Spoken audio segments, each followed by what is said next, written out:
প্রচুর মানুষ সেখানে ক্ষতিগ্রস্ত। আমরা সুনামগঞ্জ সিলেটের বিভিন্ন অঞ্চলে আমরা দেখছি বন্যার প্রকোপ ভয়াবহভাবে বৃদ্ধি পেয়েছে। কিন্তু দুঃখজনক হলে সত্য, পত্রিকায় খবর এসছে যে সরকার যে টাকা বরাদ্দ করেছে তাতে জনপ্রতি মাত্র 5 টাকা থেকে 60 টাকা পড়েছে। সরকার বলছে তারা জনগণের জন্য তারা সবসময় সদা জাগ্রত।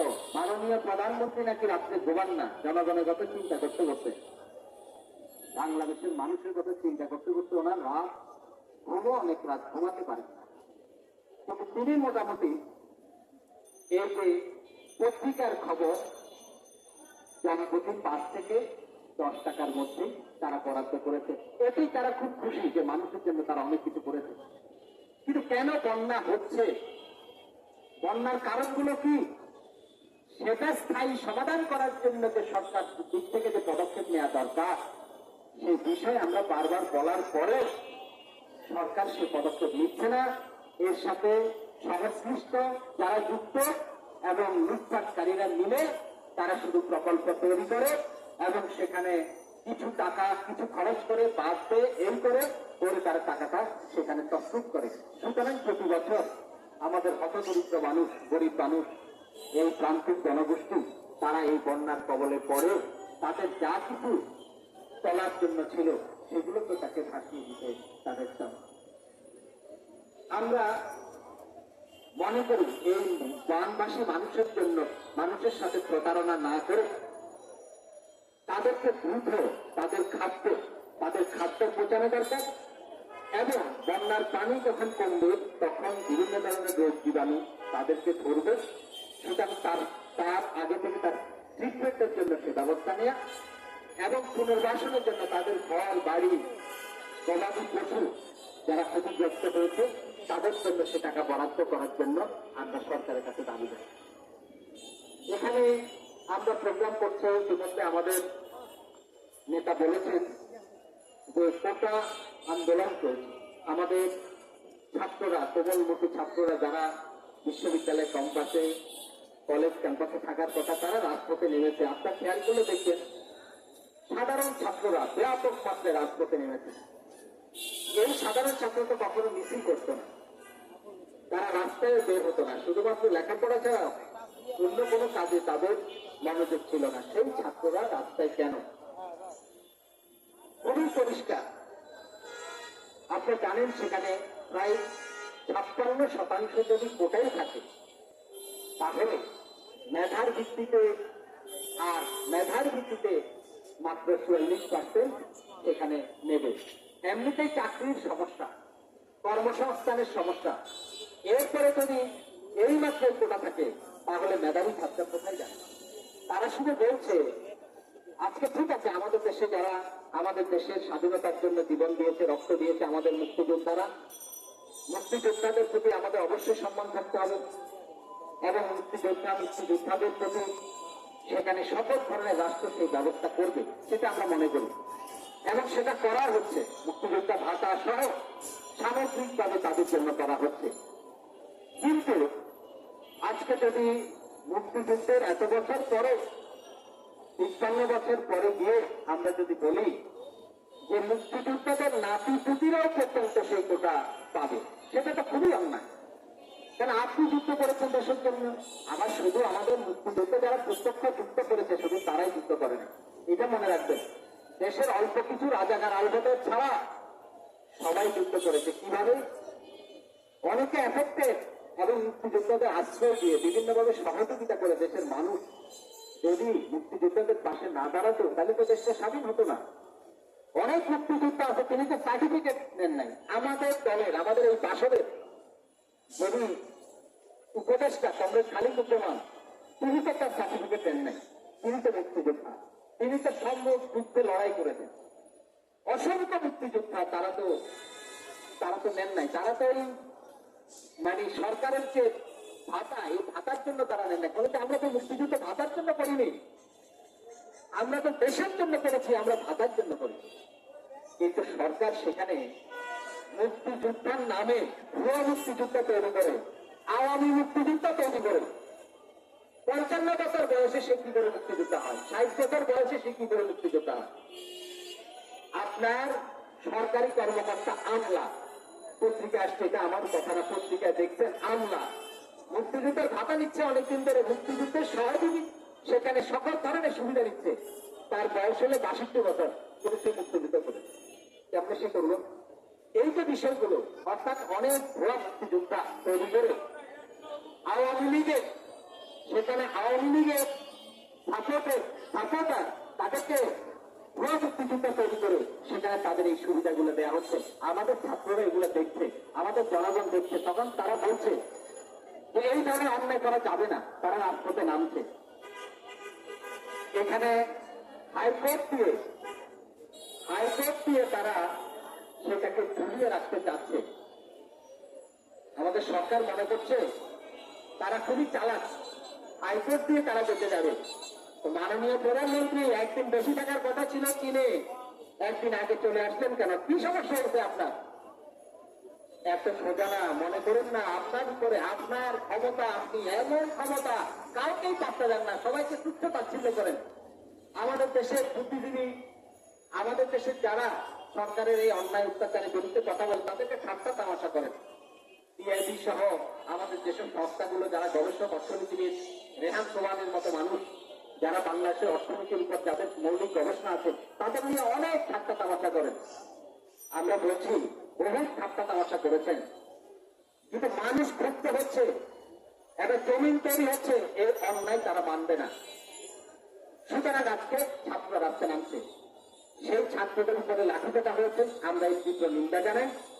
আমরা মনে করি ছাত্ররা কোটা বাতিল চাই নাই, ছাত্রদের যে সংস্কার, আর শেখ হাসিনা উনি রাত করে বাতিল করে দিচ্ছেন, তার খুব রাত করে বাতিল করে দিচ্ছেন, আর হাইকোর্ট দিয়ে সেটা আবার নিয়ে আসছেন। এসব চালাকি মানুষ বোঝে। ছাত্রদের হচ্ছে যারা আদিবাসী তাদের অবশ্যই কোটা থাকবে, তাদের 5% কোটা, বেশি না। যারা প্রতিবন্ধী 1% কোটা তাদের থাকবে, পিছিয়ে থাকা জনগোষ্ঠীর জন্য থাকবে। আপনি যদি মুক্তিযোদ্ধা কোটা রাখেন, সেটাও রাখেন, সেটা কয় পার্সেন্ট রাখবেন? 30% না 5% রাখবেন? আপনি 30% রাখবেন, এটা হতে পারে না। সুতরাং তারা কোটা সংস্কার চেয়েছে, এই সংস্কারটা যৌক্তিক, দেশের সমস্ত মানুষ এটাকে সাপোর্ট করে।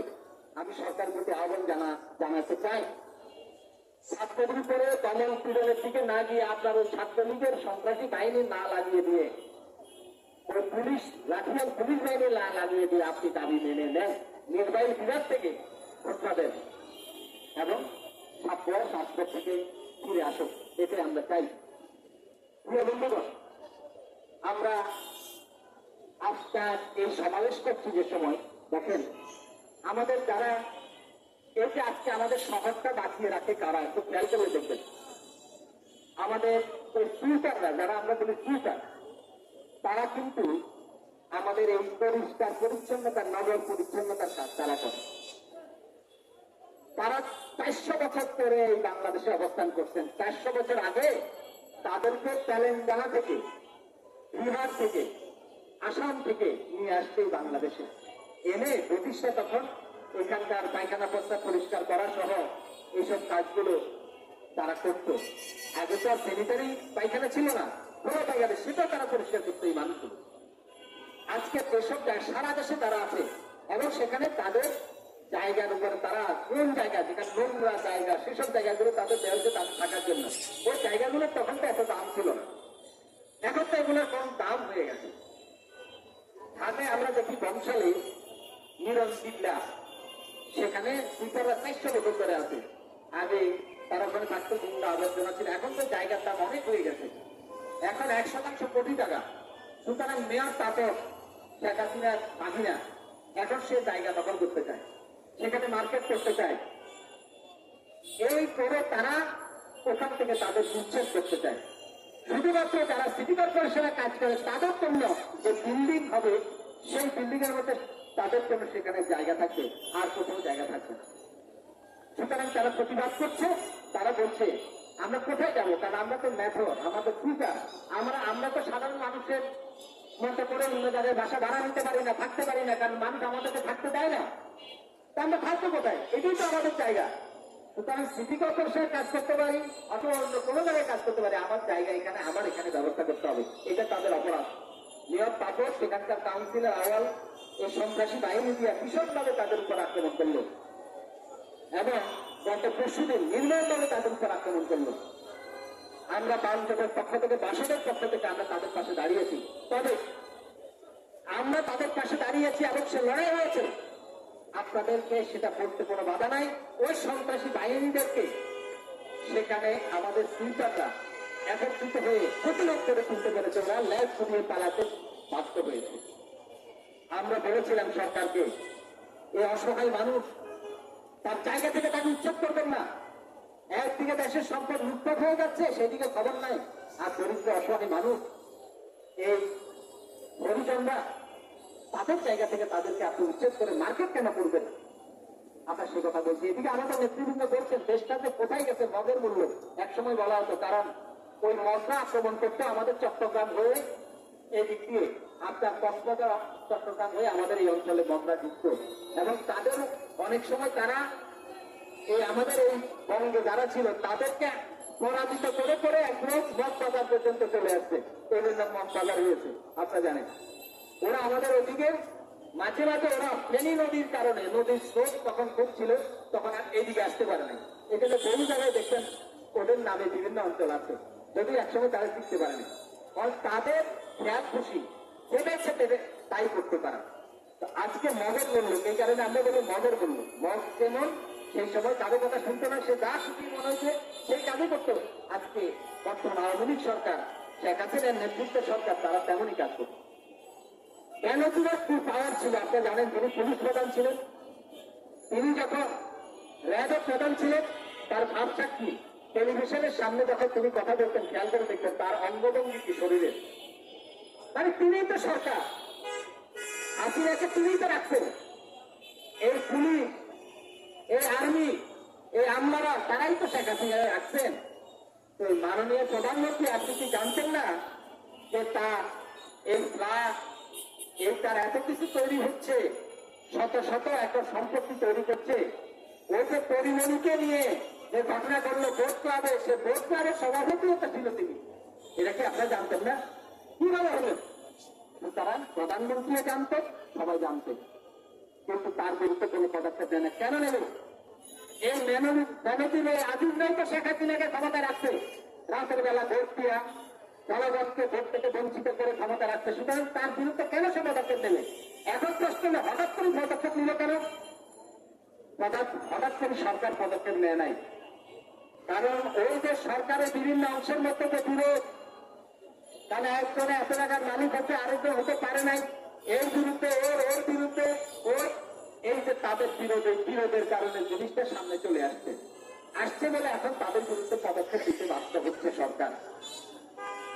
অর্থাৎ এখন যা দুর্নীতি লুটপাট, সেখানে আজিজ থেকে শুরু করে, বেনজির থেকে শুরু করে মতিয়া, সবাই এগুলো আসছে তাদের নিজস্ব আভ্যন্তরীণ সমস্যার কারণে আজকে এটা পত্রিকা আসছে, এই জন্য আমরা জানি। কিন্তু পত্রিকায় যা আসছে তার থেকে তো বড় বেশি। আচ্ছা, বেনজিরে এত সম্পদ, এখন সরকার তার বিরুদ্ধে ব্যবস্থা নিচ্ছে, প্রয়োগ করছে, তাতে পুলিশের সমস্যা কোথায়? বেনজির দুর্নীতি করছে আমরা ধরলাম, তাহলে পুলিশ অ্যাসোসিয়েশন স্বীকৃতি দিবে কেন? পুলিশ অ্যাসোসিয়েশন কেন আজকে পুলিশের বেনজিরের পক্ষে সেখানে সাংবাদিক